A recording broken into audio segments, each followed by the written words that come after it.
From MTN News, this is Montana This Morning. An open house took place Tuesday evening here in Three Forks about a project that would bring the rest area in Bozeman here to Three Forks. But there's a lot of people who are not on board with that decision. I'm Annie Johnson, and coming up, I'll bring you the full story. That's a live shot this morning from our community hospital of Anaconda's ICAM into the mining city. Chet Lehman, Matt Elwell with you here. Interesting morning shaping up out there. You never know what you're going to see in the skies off the patio out here. Yeah, so. Well, and you know, it changes so drastically from one place to another. Air quality's been pretty good overall. The temperatures are a little warm in a few areas, about where we would expect in others. And fog in places. And fog, that's right. We have some pretty dense fog out toward West Yellowstone this morning. We do have the potential of some thunder showers again today. May not be as widespread as yesterday, but some of those showers may actually be a little stronger into the afternoon. Our main threat is some gusty winds from the base of those storms, maybe some small hail. We'll be watching that throughout the day. Our daytime highs again into the 80s, near 90 degrees. Some areas a little cooler for the afternoon, other areas a little warmer, but definitely dealing with a bit of a shift in our pattern. We're going to look at your weather pattern and much more coming out on the weather patio in a few minutes. All right, thank you, Matt. 6:31, our top story this half hour. Concerns over a rest area being moved from Bozeman to Three Forks pouring out from community members who got a chance to express their disappointment last night. MTN's Annie Johnson has the latest on what happened at the Headwaters Rest Area open house. The Montana Department of Transportation plans on relocating this rest stop here in Bozeman to this location here in Three Forks. Short of anything else, I call it insane. The public open house was meant to inform and address concerns from neighboring residents about the project. The project started initially with a request from City of Bozeman officials about 3 years ago. And then subsequent to that, the department was approached by a developer. That started this whole process. Several dozen Three Forks residents showed up to learn more about the project. Many say they had no input in at all. I appreciate the gesture to come out and give us some information. I do feel like I learned a little bit more than I had known prior, but I don't feel like my concerns have been met or managed because I don't feel heard. We're taking a congested traffic problem on 19th Street in Bozeman, and we're moving it out to another congested area in Three Forks. Another popular concern had to do with safety. I'm concerned about our law enforcement being able to adequately patrol something that's going to be watched by cameras, but understaffed and unseen, so close to both our homes in our community and an exotic dance club right across the street. And Broadwater County sheriffs seem to agree. Not happy with it. It's a limited law enforcement area, and everybody knows it's a limited law enforcement area, and you're bringing something that tends to have we're in its current location, seems to have a lot of attention from law enforcement, and here it's not going to. MDT says they understand frustrations, especially about not being involved sooner. We weren't allowed to disclose the developer's site review because it was a competitive process. If you missed tonight's in-person open house, there will be a virtual version tomorrow, Wednesday, July 21st, starting at 4 p.m. And you can access that link directly through the Montana Department of Transportation's website. Reporting in Three Forks, Annie Johnson, MTN News. Thank you, Annie. 6:33 now. In the wake of the 2020 general election, Montana was not a state in the national eye where Republicans made claims of problems with vote counting or ballot security, except in Missoula County, where the local Republican-led group is still sparring with election officials over what it says is the potential lack of a paper trail on thousands of ballots. TN's chief political reporter Mike Dennison picks up the story. The Republican group calls itself the Missoula County Election Integrity Project, and starting last fall, it set out to review elements of the ballot security and counting process in the 2020 all-mail election in Missoula. The group wanted to count the submitted affirmation envelopes, which contain a ballot and have the verified signature of the voter, and compare that number to the number of ballots cast. 20 volunteers from the group gathered in a building on the Missoula County Fairgrounds on January 4th, and with county election officials watching, said they counted almost 4,600 fewer envelopes than counted ballots. Republican State Representative Brad Cheetah is a leader of the group. If somebody took in ballots that didn't have an envelope with them, those ballots shouldn't have counted. If there are errors in terms of the number of ballots that were cast, we need to find out where that occurred. But county election officials say that did not occur, and they have the documentation to prove it. We have the envelopes, we have the documentation. This error does not exist. That discrepancy was not found during the canvass, was not found by the observers that were present throughout multiple areas here. Seaman walked us through the multiple-step process of making sure mailed ballots match up with the registered voter who submitted them, and said it's just not possible to have that many ballots without an envelope. He also noted that almost 700 ballots were from overseas voters who don't use an affirmation envelope. But Cheetah's group isn't relenting, and former President Trump even mentioned their concerns during his June 26 speech in Ohio. He said 6% of mail ballots in a certain county in Montana are missing evidence to prove they're legitimate. Cheetah's group has asked for more data, such as voter lists and ballot stubs, that it says can help verify whether invalid ballots were cast. The county says some of that info needs a court order to obtain, and has asked Cheetah's group to pay thousands of dollars in staff costs to gather those data. Cheetah says he feels like the county is purposely making things difficult. That to me again is almost a tacit admission of we don't want them to find out easily what is public record and public knowledge, so they're withholding it from us. Seaman says the county is working to provide the information, but at some point the Election Integrity Project needs to put up or shut up in court. Unfortunately, I think that this is just continuing forward with this false narrative that there have been widespread irregularities. This area is an area where if there is truly an error, this would be brought up and contested in a court of law.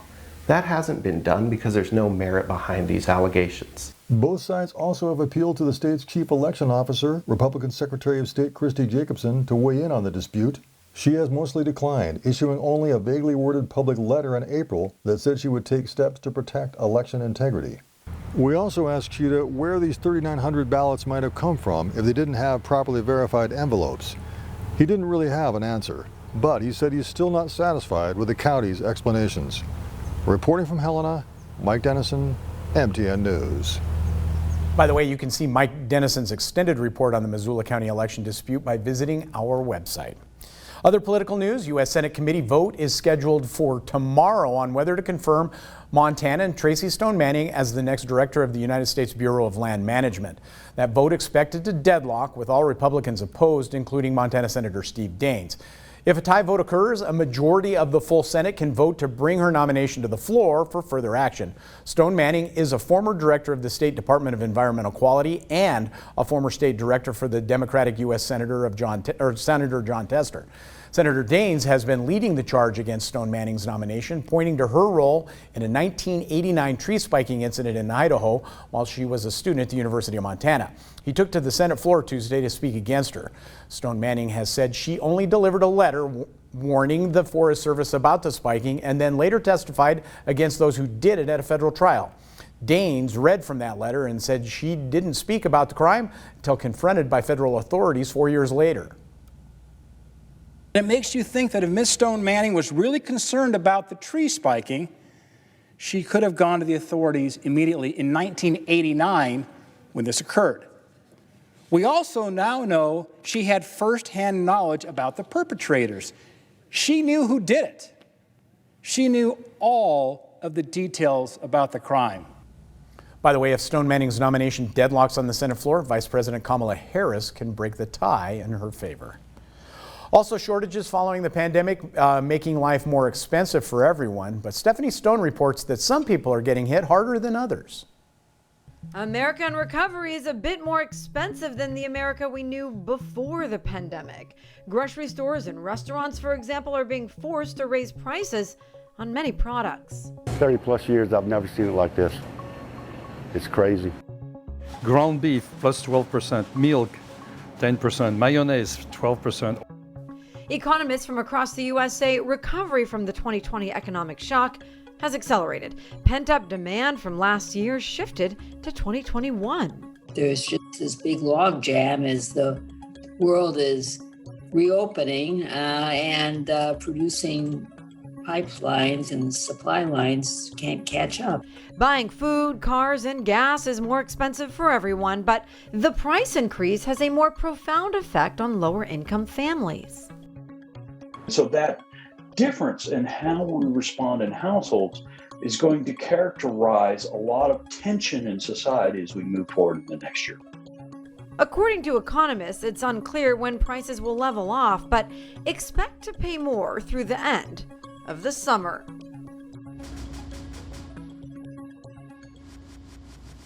Back here at home now with our current string of incredibly hot temperatures and drought. Montana ranchers certainly feeling the heat. TN's Brandon Warren explains the extent drought is having on Montana's ranchers. The statewide drought is getting worse, and with that comes a plethora of negative implications for local farmers and ranchers. There's a lot of people that are affected dramatically.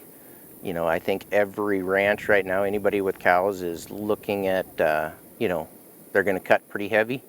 And so instead of just some of your older underperforming cattle, they're going to really cut deep. Even us, we're probably not going to bring back as many replacements as we would want to. As Johannes mentioned, many ranchers, including him, will have to cut the size of their cattle herd due to a lack of food.